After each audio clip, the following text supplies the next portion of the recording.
How's it going, everyone? Bobby Digital here, bringing you another video. This time it's some more Ghost Recon. So I just want to make a quick video on some of the realism settings that I use in the game, some of the ways that I make this game far more tactical. I know a lot of people out there already do that. These are just my particular settings. I don't always go for full HUD off, all these things off. I kind of try and make it a little bit of a blend of the previous Ghost Recon games, where you have some HUD, because you do have a lot of the gadgetry that goes with the whole name Ghost Recon, the whole Clancy guys, because they had, I don't know if you guys remember, you had the cross-comm display in the old Advanced Warfighter. I think it was GRAW, Ghost Recon Advanced Warfighter, and then you had even more of that with the optical camo and a lot of the heat vision and all these different things with Ghost Recon Future Soldier. So I'm kind of doing, like, you could totally make this game a full-on milsim where there's no HUD, there's no checking your ammo, there's no scene, and I like that. I especially like that when playing with a group. When I'm by myself, I'm gonna tend to go for these settings. So let me just walk through really quick some of the things that I do. Let's go to the Ghost Experience parameters. Take gear level right off. I don't want the RPG aspect in this. I want more of a military style tactical game, so I go right off on that. Difficulty enemies, I tend to play on advanced. Extreme, it's just they see you way too fast and they react way too fast. I kind of feel like this is a little bit unrealistic. I'm also in my 40s, so I don't have the twitch thumbs that a lot of you younger guys use. A lot of you guys have. So I right off the bat don't have the reaction time as a computer, so I tend to go advanced. The detection speed is still fast. The damage is still high, so I will kill them quite quickly, and they'll kill me quite quickly. So that's that. Difficulty tactical. Let's go ahead and hit custom, and I'll show you what I use. So the main weapon slots, I like to stick with one, because that even when playing with friends, if you use one main weapon, it tends to force you into that role that you're playing as. So like in this game, you know, in most military shooters, you have a close quarters guy, the infiltrator with the submachine gun or something. You have the support guy with the LMG. You have a sniper out there with sniper rifle, and then you might have something else. I don't know what it may be. Maybe a shotgunner or an explosive expert or something. For example, if you're rocking around two main weapons here, so you have long range capability and you have medium to short range capability with your LMG, that kind of puts you a jack of all trades. There's really no need for teammates unless you just need backup, right? Whereas if you switch it to one, you're only the DMR. You're only using the DMR. You're very limited with close range combat, and you need your friends. Maybe somebody with a support kit rocking an LMG, you need him to back you up.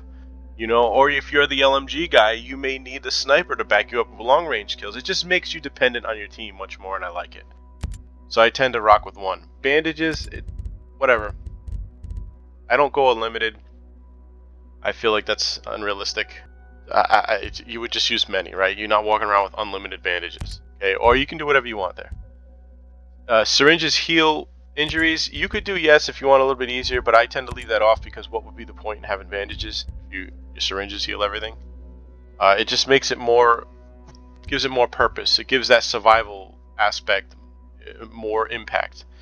Risk of injury. This I used to have this on always, but I'm tend to leaning toward having it on rare, because every time I get shot, I have to stop and bandage myself up, and it just becomes way ridiculous. So you don't want to pop your head out, get shot, you have to bandage up because you can't do anything and you're limping around. You don't want to do it every freaking 30 seconds you're getting shot, especially on these higher difficulties.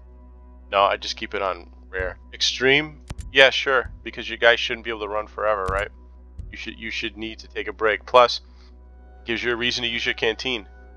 So when you stop burning off all that stamina, your stamina bar shrinks, and you have to drink the water from your canteen to regenerate it. Health regeneration, again, why Why have your health regenerate? It takes the point away from having bandages, things like that, so I keep it on none.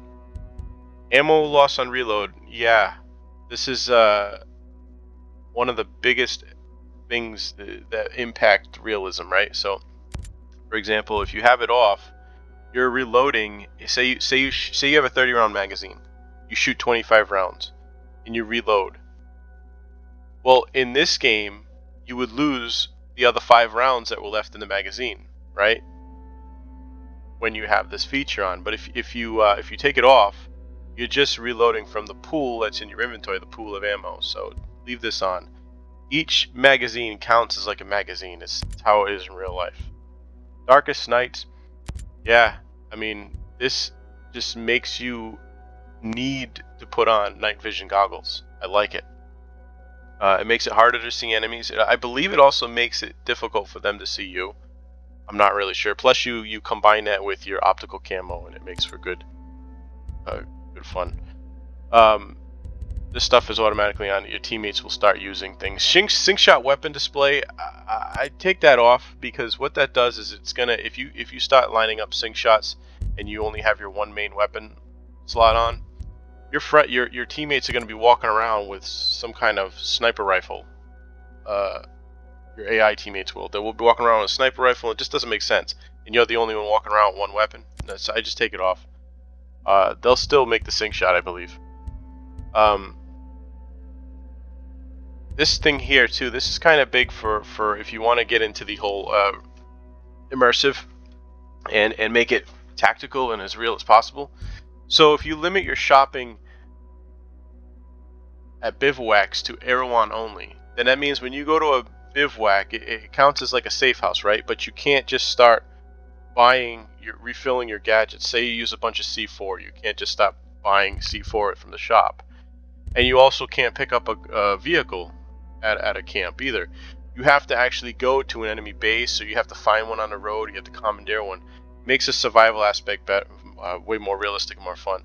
So for example, like this shopping at bivouac, if you take that off, you actually have to use the materials and the parts that you've scavenged in the world to build yourself some new C4, build yourself some grenades, build yourself some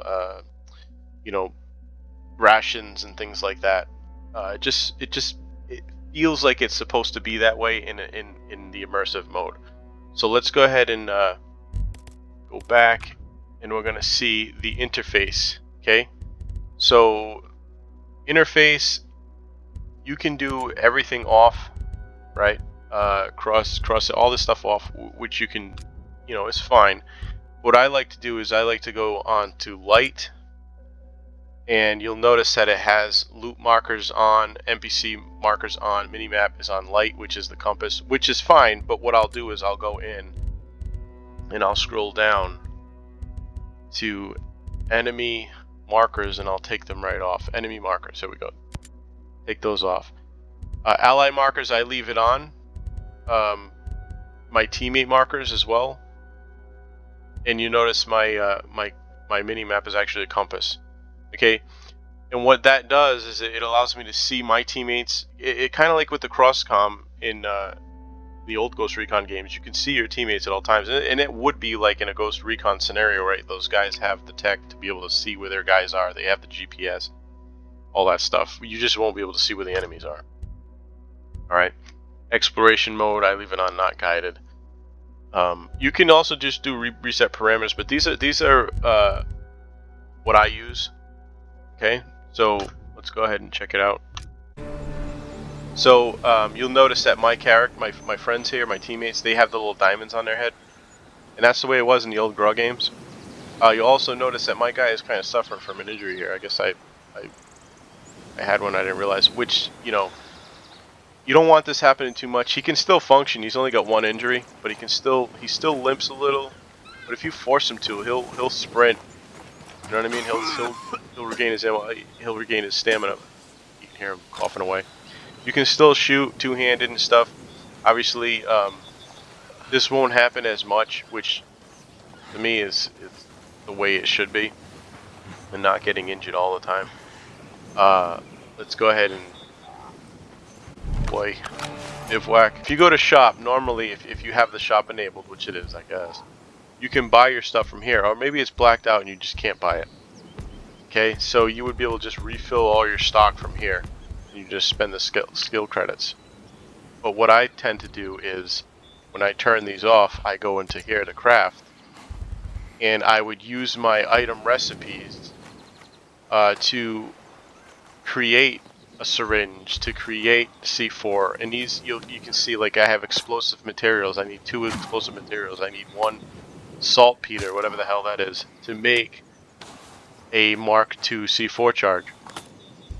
Same thing with smoke grenade. Like, all the explosive materials right here. So they all require you to get those materials, which you get out in the world by killing, like, drones. You pick up plants and things, you know, rations. If you want bandages, here's your rations. You can just create things like this.